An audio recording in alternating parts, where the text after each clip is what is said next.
makikita ninyo kung gaano kaseryoso ang ating Pangulong Bongbong Marcos na panagutin yung mga nasangkot dito sa flood control scandal, mga kababayan. Multi-billion flood control scandal. Gaano kaseryosong labanan ng ating Pangulong Bongbong Marcos ang korupsyon sa gobyerno.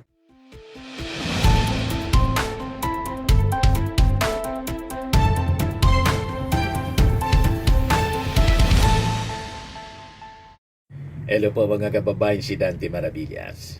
As you know mga kababayan, kahapon sinalakay ng ating mga authorities yung sabi, condo unit ni Saldico. Yung aming kababayan dito, dating ako Bicol Party List Representative Saldico sa BGC. Yan o, authorities seize luxury vehicles linked to Saldico. So, sinalakay mga kababayan ng mga PNP members yung condominium unit ni Saldico sa BGC Taguig City. And afterwards, turn over po sa ICI. Nasabi ng mga critics, wala na niya, patay na yung ICI. Bakit gusto ninyong mamatay na yung ICI? May natitira pa rin po na member ng ICI, yung chairman mismo, si retired Justice Andres Reyes. Tuloy-tuloy pa rin yung pagtrabaho po ni ICI chairman. Although nag-iisa na lang siya. The last man standing for truth. Di ba? Pero sabi nga natin, yung ICI talaga po, hindi man siya permanent body, investigating body. Talaga pong interim lang po siya. Para mientras, sabi nga dito sa amin, tumutulong lang siya mga kababayan sa trabaho ng ombudsman at saka ng DOJ. But anyway, importante po tuloy ang trabaho. So yan ang mga luxury cars mga kababayan. 14 luxury cars allegedly connected to former House of Representatives Appropriations Chair, ako Bicol Party List Representative Saldico, na nasa pagtago po sa ibang bansa. So yan po, ang dami. 14 luxury cars mga kababayan.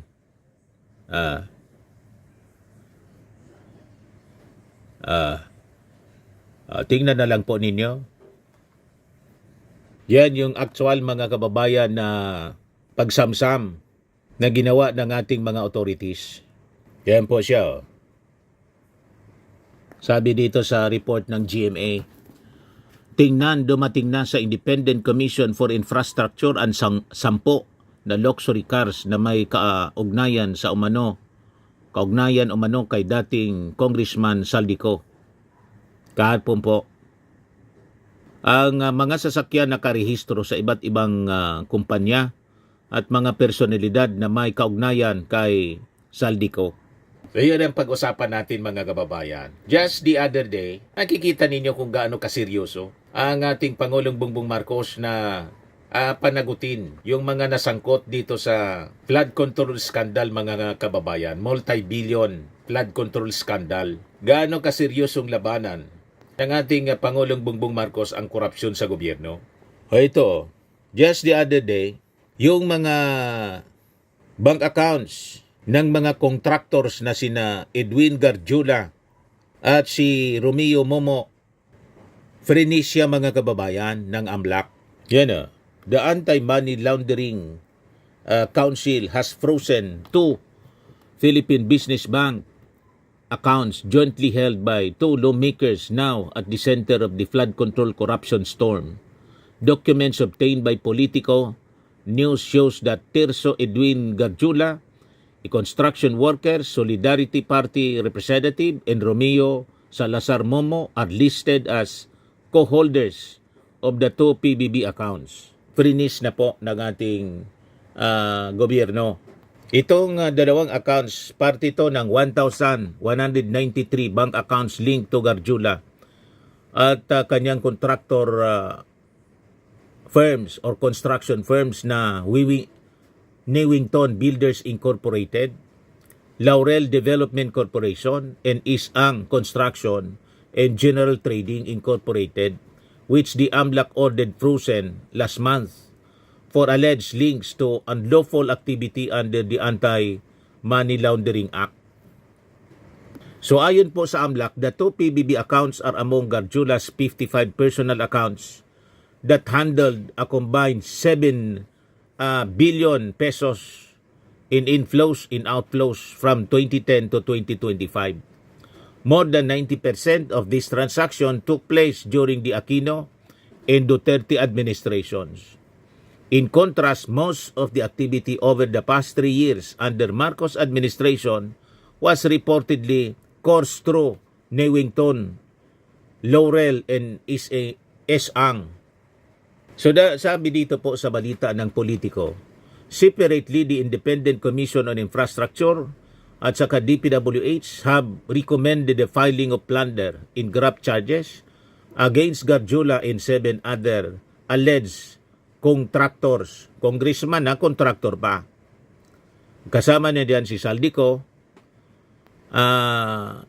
si Congressman James Ang Jr. ng IBC International Builders Corporation and Alien Neon Development Corporation.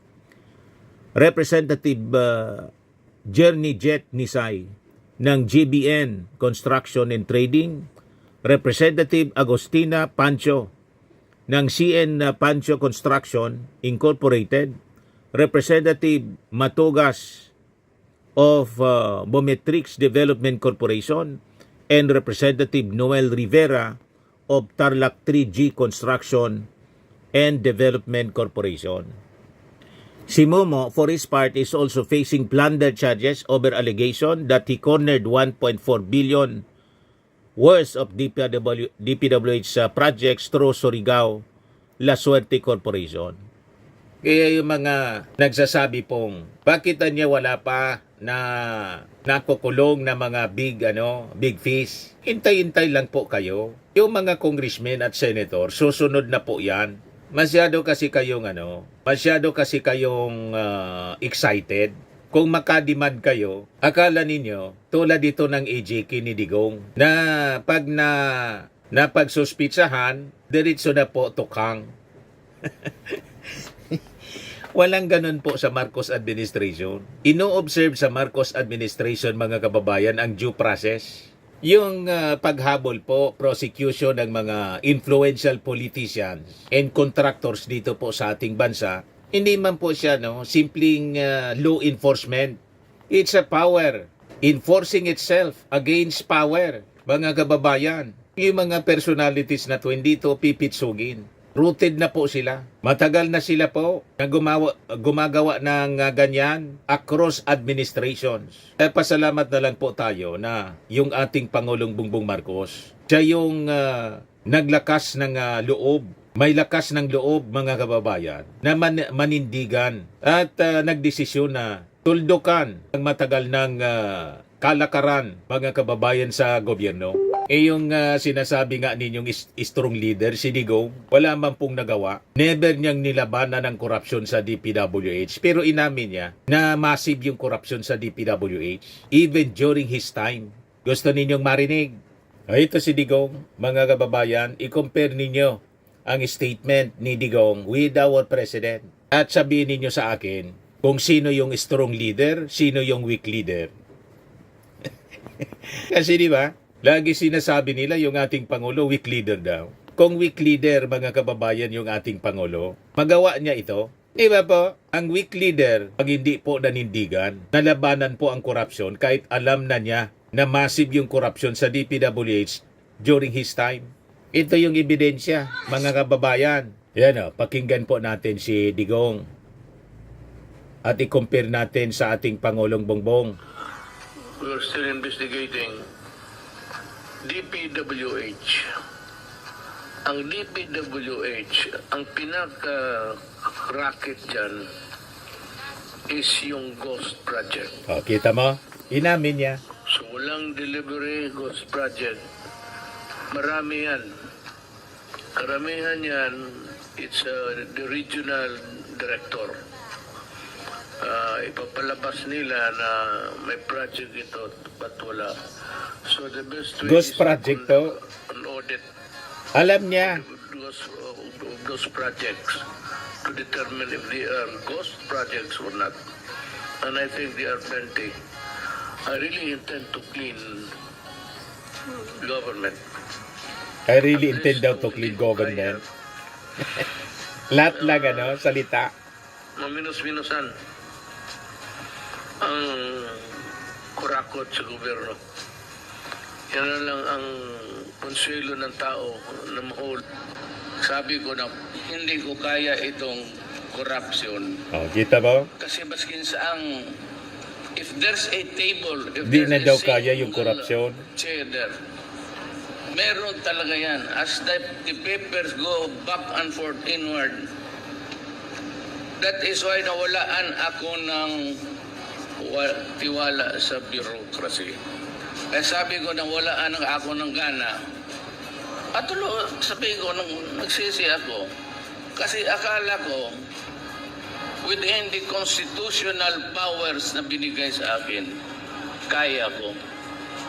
But truth to tell, kung araw-araw na lang, pati every table, dito sa Pilipinas, ganon, hindi ko talaga mahabol. Di na daw kaya. Kaya ko. Surrender, Sinigaw. Pero sa batas na ito, Constitution, even if you give me 20 years, I cannot do it. Kita mo?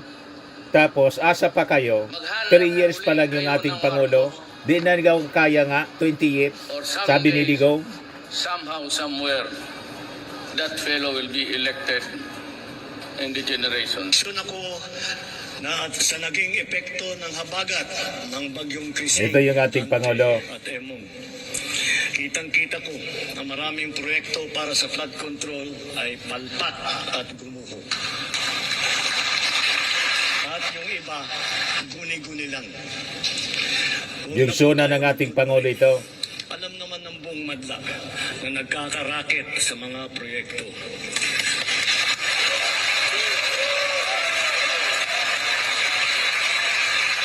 Palakpakan yung mga kurakot. Mga initiative, errata, SOP, for the boys.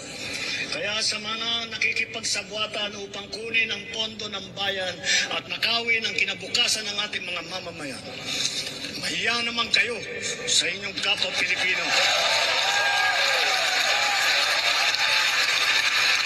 Palakpakan yung mga kurakot.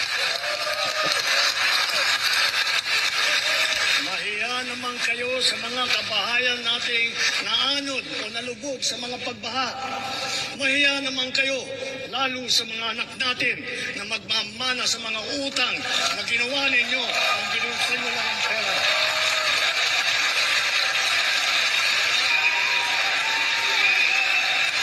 Para hindi na maulit, so that this will not happen again.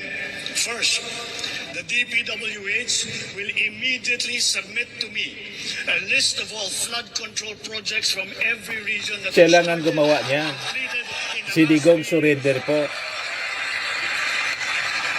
Di niya daw kaya kahit 20 years siya, halimbawa. Project Monitoring Committee shall examine that list of projects and give a report on those that have been failures, those that were not finished, and those that are alleged to be ghost projects.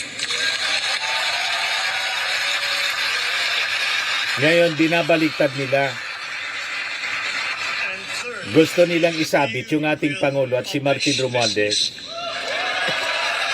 kung sino pa yung nangunguna, mga kababayan, sa pagpapaimbestiga. Sa publiko natin ang listahang ito. Kaya ang publiko na saksi sa mga proyektong ito ay malayang suriin ang listahan at magbahagi ng kanilang nalalaman para makatulong sa ating investigasyon.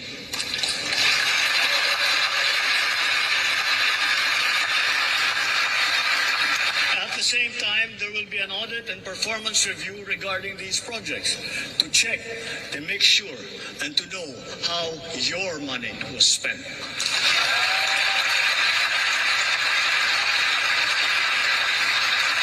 Sa mga susunod na buwan, makakasuhan ang lahat ng mga lalabas na may sala mula sa investigasyon, pati na ang mga kasabwat na kontratista sa buong bansa.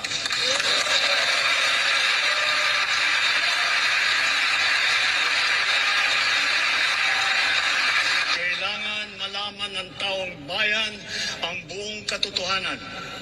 Kailangang may managot sa naging matinding pinsala at katiwalian.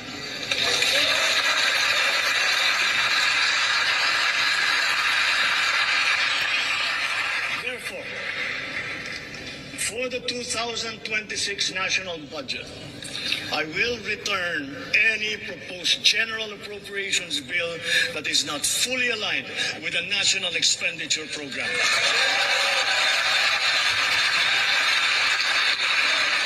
And further, I am willing to do this even if we end up with a reenacted budget. Hindi ko aaprubahan ang kahit anong budget na hindi alinsunod sa plano ng gobyerno para sa sambayanang Pilipino. Ano kayo mga DDS? Nagawa yan ng leader ninyo? Hindi. Surrendido siya. In his own admission, kahit 20 years na niya ibigay sa akin, hindi ko to kaya. Pagkatapos, sinanapan ninyo yung ating Pangulong Bongbong Marcos ng mga naipakulong. Ang tanong, wala bang naipakulong ang ating Pangulong Bongbong Marcos in the past 3 months? May naipakulong na po. At may mga ipapakulong pa. Just 3 months. Pero sabi ni Digong, kahit 20 years na hindi ko to kaya. O di ba? Ni Singkong Duling walang nabawi si Digong sa mga kinurap ng kanyang mga opisyal, mga kaalyado niya kasi, yung mga sangkot mga kababayan. Ang karamihan sa mga sangkot kaalyado niya. Pero tingnan ninyo yung ating Pangulong Bongbong Marcos, kahit kaalyado niya dati, walang sinasanto mga kababayan. Kaya maghintay-hintay lang po tayo. Napakarami na po ng mga nakasuhan at mga nakulong. Ngayon, yung sinasabi ninyong fees, wait lang kayo. Malapit na. May mga senador at congressmen siguradong makukulong in the coming days and months. Kaya lang sabi po ni Ombudsman Boying Rimulya, akuan niya, ayoko mag-set ng date. Magtatrabaho lang kami everyday, sabi po ni Boying Rimulya. So dapat nating i-recognize yung efforts ng ating gobyerno sa mga ginagawa ngayon na hindi po nagawa ng previous administration. Ni Singkong Duling, walang nabawi. Sa ating Pangulong Bongbong Marcos, milyon-milyon na po yung nabawi. At ito nga po, mga luxury cars naman. Pati yung mga eroplano, helicopters, air assets, naka-freeze na po sila. Yan tinurnover po itong latest ngayon, mga luxury cars ni Saldico at mga bank accounts nito mga congressmen. Tama po mga kababayan. Ayan man lang po yung ating short video ngayon. Ako po si Dante Maravillas. Ito pa lang ating video atid sa inyo nitong napakagandang product mula po sa Australia. I am Worldwide Amazing Pure Organic Barley Powdered Drink Mix from Australia. Mainam po ito sa mga cancer patients at for cancer prevention na rin po. Yung mga gusto na mag-try po nito, mag-message na lang po kayo sa amin, sa aking anak na architect entrepreneur, Riz Maravillas. So lagi nating tatandaan mga kababayan sa buhay, you become what you believe. Bye-bye po. God bless.